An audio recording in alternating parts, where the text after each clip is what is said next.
میرے ساتھ ساتھ ہوگا. کانا معی فی الجنہ. اب نبی کی سنت ہمیں کیا پتا چلی؟ جب بھی آمنہ کے لال کا نام مبارک آئے درود پڑھیے. لمبا درود نہیں پڑھ سکتے، کم از کم صلی اللہ علیہ وسلم ضرور کہیے. جب آپ اللہ کے حبیب کے نام مبارک پر درود پڑھتے ہیں، اللہ خود قرآن میں کہتا ہے ان اللہ وملائکتہ یصلون علی النبی.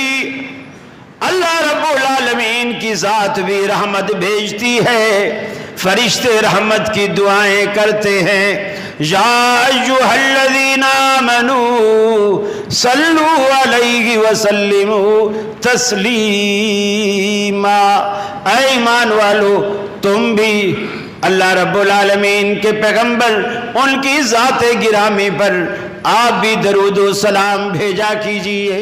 لیکن درود وہی جو اللہ رب العالمین نے سکھلایا، میڈ ان انڈیا نہیں، انڈیا سے بن کر آنے والا نہیں.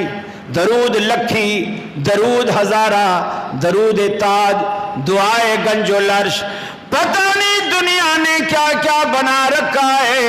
اللہ کی رحمتوں کی جو برکھا برستی ہے، آپ کی جو دعائیں قبول ہوتی ہیں، وہ وہی درود ہے جو آپ نماز میں پڑھتے ہو. آپ جو درود نماز میں پڑھتے ہو، وہی درود اپنی دعاؤں میں مانگا کیجئے. اللہ کے رسول کے لیے وہی دعائیں پڑھا کیجئے، وہی درود پڑھیے. اللہ کی تعریف کیجئے، وہ درود پڑھیے، پھر اللہ رب العالمین سے مانگیے. انشاءاللہ اللہ آپ کی جھولیاں بھر دے گا.